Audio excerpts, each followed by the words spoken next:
নবরাত্রি আসার আগে মহাদেব এক বৃদ্ধ ভিখারির রূপ ধারণ করে পৃথিবীতে এলেন।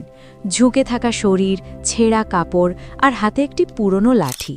সবার আগে তিনি একটি বড় ও বিলাসবহুল বাড়ির সামনে পৌঁছলেন। ভিতরে এক লাখপতি মানুষ তার পরিবারের সঙ্গে নবরাত্রির প্রস্তুতিতে ব্যস্ত ছিল। মহাদেব দরজায় কড়া নাড়লেন। দরজা খুলল, ধনী লোকটি বাইরে এলো। মহাদেব বিনম্রভাবে বললেন, বাবা, খুব পিপাসা লেগেছে, একটু জল কি পাব? লোকটি তাচ্ছিল্যের চোখে তাকিয়ে বলল, এখন অনেক কাজ আছে, এখান থেকে চলে যাও, বলি জোরে দরজা বন্ধ করে দিল। মহাদেব চুপচাপ এগিয়ে গেলেন। কিছু দূরে কয়েকজন যুবক নবরাত্রির প্যান্ডেলের প্রস্তুতি করছিল। তারা নিজেদের সাজসজ্জা আর পরিশ্রম নিয়ে গর্ব করছিল। মহাদেব বললেন, বাবা, মাথা ঘুরছে, একটু জল দাও। একজন ছেলে হেসে বলল, আমরা এখানে প্রস্তুতি করছি, সেবা করতে নয়, বাইরে যান। সবাই আবার নিজেদের কাজে ব্যস্ত হয়ে পড়ল। মহাদেব শান্তভাবে হেসে আবার সামনে এগিয়ে গেলেন।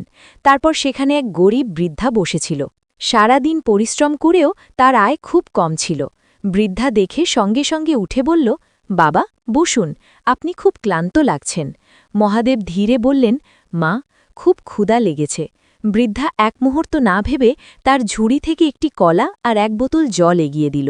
সে বলল, আমার কাছে বেশি কিছু নেই বাবা, কিন্তু আপনি এটা খান, ভগবান সব ঠিক করবেন।